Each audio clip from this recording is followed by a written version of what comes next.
Oke, assalamualaikum warahmatullahi wabarakatuh. Berjumpa lagi dengan saya. Gimana kabarnya teman-teman? Semoga teman-teman dalam kondisi yang semakin sehat ya, semakin membaik dan terus membaik hingga menuju sembuh. Amin ya robbal alamin. Oke, untuk teman-teman ya yang baru bergabung ya, yang baru mengenal video-video saya, banyak sekali video-video saya yang sudah saya bagikan dan teman-teman yang masih mengalami gangguan asam lambung, GERD, anxiety dengan 1001 sensasi itu bisa simak ya dari video-video awal saya itu mulai upload video ya, mulai saya bagikan video itu teman-teman bisa lihat ya bagaimana perkembangan saya dalam menghadapi gangguan ini. Saya bukan dokter, bukan ahli medis, juga bukan ahli obat-obatan. Saya hanya orang yang pernah menderita gangguan ini dan alhamdulillah sudah sembuh.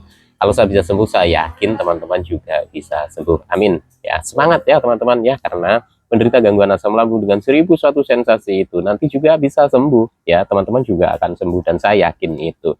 Hanya saja untuk sekarang ini teman-teman itu masih merasakan yang namanya kebingungan ya, kekhawatiran ya, kecemasan yang berlebih karena apa? Setiap hari muncul sensasi, setiap hari ada saja yang kita rasakan sehingga pikiran kita itu jadi kacau. Kenapa kacau ya? Karena kita itu mengkhawatirkan tentang kondisi kesehatan kita. Kita sudah periksa ke dokter, kita sudah diperiksa sedemikian rupa, tapi kita belum yakin apakah benar ini karena asam lambung, apakah benar ini karena gangguan asam lambung. Pertanyaan-pertanyaan seperti itu saya dulu juga merasakan ya setiap hari, dan untuk teman-teman yang sekarang merasakan seperti itu berarti sama dengan saya ya. Sensasi dari ujung kaki sampai dengan ujung kepala sudah pernah saya rasakan ya teman-teman ya. Jadi untuk teman-teman nih, banyak sekali metode-metode penyembuhan dari gangguan ini ya. Kita bisa belajar secara mandiri, berlatih beraktivitas, aktivitas-aktivitas lama yang sudah kita tinggal karena kita takut, karena kita itu khawatir dengan kondisi kesehatan kita, sehingga kita lupa lagi untuk beraktivitas, lupa lagi untuk berolahraga, lupa lagi untuk caranya bagaimana bersosialisasi. Karena apa? Kita merasakan sensasi setiap hari, sensasi yang gak nyaman baik di fisik maupun di psikis kita ya. Ketika kita mau keluar rumah, kita itu takut, kita itu khawatir. Nanti jangan-jangan saya pingsan di jalan. Nanti kalau saya pingsan, siapa yang nolongin? Ketika ada muncul rasa nggak nyaman di fisik kita, kita sudah berpikiran, waduh, jangan-jangan ini saya sakit jantung, jangan-jangan ini saya sakit paru-paru, jangan-jangan saya ini kanker. Itulah ya teman-teman ya, banyak sekali ya pikiran-pikiran seperti itu pada saat kita menghadapi gangguan ini ya. Saya pun dulu juga merasakan ya teman-teman. Jadi mulai sekarang ketika teman-teman itu ada pikiran yang seperti itu ya, mulai sekarang ayo coba lawan ya, lawan. Karena dengan kita itu berlatih untuk melawan rasa atau pikiran-pikiran seperti itu, nanti kita akan terbiasa ya teman-teman. Ketika kita sudah terbiasa, teman-teman itu akan semakin kuat mentalnya, energi juga bertambah. Insya Allah nanti penyembuhannya juga akan lebih cepat ya. Terutama untuk teman-teman yang masih mengalami sensasi fisik ya, sensasi fisik yang begitu banyak. Coba teman-teman amati, coba teman-teman itu pahami ya, sensasi-sensasi fisik yang muncul itu karena apa ya. Biasanya teman-teman itu merasakan yang banyak itu di area perut, di area dada ya, yang celekit-celekit, yang panas, yang kaku ya, yang mungkin kadang perih ya. Belum lagi sempoyongan, geliyengan, mata buram, telinga berdenging, hidung mampet tapi tidak flu, tenggorokan mengganjal, punggung sakit, leher sakit, kepala tegang, gitu. Saya dulu merasakan juga seperti itu ya teman-teman ya. Jadi teman-teman coba amati ya. Teman-teman sudah terapkan pola hidup sehatnya atau belum? Teman-teman sudah perbaiki 3P-nya atau belum? Dari pola makannya, dari pola hidup kita ya, dari pola pikir kita, kita selalu perbaiki. Dalam kondisi kita mengalami gangguan ini ya, pikiran kita itu kacau. Karena apa? Kita terlalu khawatir ya, kita terlalu takut, kita terlalu cemas. Ya, ketika ada rasa yang nggak nyaman di fisik kita, kita sudah berpikirannya macam-macam. Itulah yang membuat sensasi-sensasi itu terus berdatangan. Ya, karena apa? Karena pikiran kita, ya, karena kekhawatiran kita, ketakutan kita itu juga bisa mengundang sensasi. Ya, kalau teman-teman masih merasakan sensasi fisik, coba ya teman-teman ya amati. Ya, teman-teman coba terapkan ya pola makannya yang baik ya teman-teman ya. Jadi kalau ketika teman-teman itu sudah diperiksa sama dokter ya, didiagnosa ada gangguan di lambung, teman-teman itu mengalami iritasi di lambung atau luka lambung atau peradangan di lambung, coba teman-teman itu ikutin arahannya ya. Makanan-makanan yang kita konsumsi kita harus jaga, hindari dulu makanan pemicu asam lambung ya.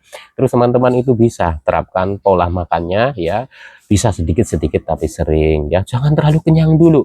Terus untuk minum ya, minum itu air hangat saja ya teman-teman, air hangat pelan-pelan gitu ya teman-teman, sedikit-sedikit ya.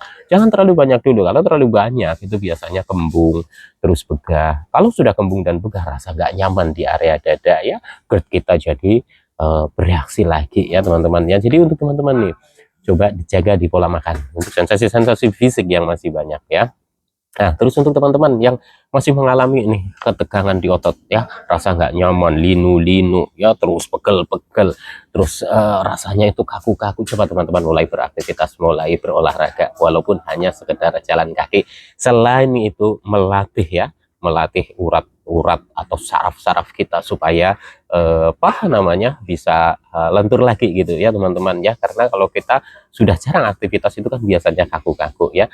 Selain kita melatih apa namanya otot dan saraf supaya kita itu apa namanya lentur lagi ya, lemes lagi, rileks lagi, teman-teman juga bisa melatih mental teman-teman ya, karena dengan kita berjalan kaki ya, kita itu akan mendapatkan suasana yang baru, walaupun pada prosesnya kita dalam melatih itu ya, itu akan muncul sensasi, dan itu biasanya bikin kita itu takut, bikin kita itu khawatir, dan bikin kita trauma. Teman-teman jangan takut ya, karena apa?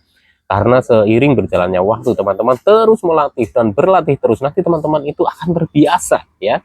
Walaupun ada sensasi, teman-teman itu akan terbiasa ya, terbiasa menghadapi sensasi itu. Teman-teman sudah bisa beraktivitas tapi masih muncul sensasi, nggak apa-apa, nggak usah takut ya, nanti akan terbiasa.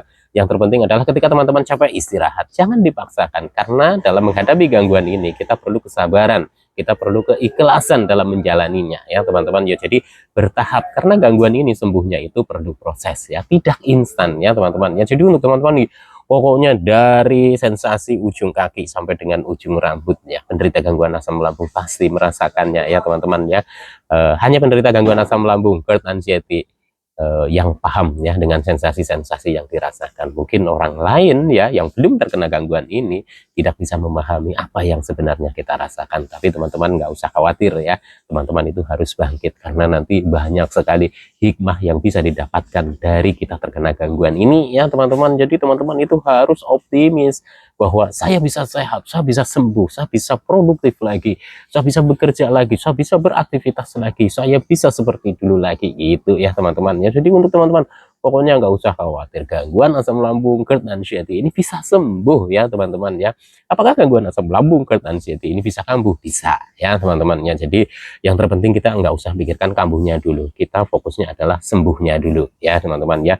Jalani metode-metode penyembuhannya itu yang tadi sudah saya sampaikan ya, 3P-nya jalanin secara konsisten, insya Allah teman-teman juga nanti akan membaik dan sembuh. Saya yakin itu. Saya dulu berjuang tidak sebentar ya teman-teman, saya berjuang dulu itu cukup lama ya teman-teman, banyak sekali yang sudah saya korbankan ya, dari pekerjaan, dari waktu ya, pokoknya banyak sekali ya teman-teman. Untuk menderita gangguan asam lambung ini pasti paham ya teman-teman ya, bukan hanya fisik kita yang dihajar ya, tapi ekonomi kita juga dihajar. Jadi mulai sekarang teman-teman harus semangat, karena nanti teman-teman juga bisa bekerja lagi ya, bisa cari nafkah lagi, teman-teman itu bisa senang lagi, teman-teman itu bisa bersosialisasi lagi, teman-teman itu bisa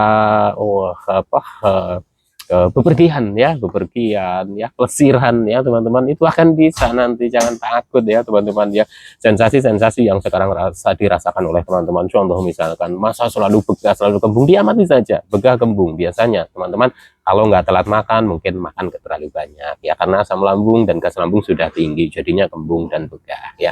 Jadi perlu makan sedikit-sedikit, hindari makanan-makanan pemicu asam lambung dulu kalau teman-teman itu belum bisa membedakan mana yang cocok di lambung saya dan mana yang nggak cocok. Dalam proses menghadapi gangguan ini, kalau ada makanan yang nggak cocok saja sudah rasanya luar biasa, kembung, begah, rasa nggak nyaman, susah sendawa, itu banyak sekali ya teman-teman, tenggorokan mengganjal. Coba teman-teman hindari dulu makanan-makanan pemicu asam lambungnya. Nanti teman-teman bisa coba satu persatu.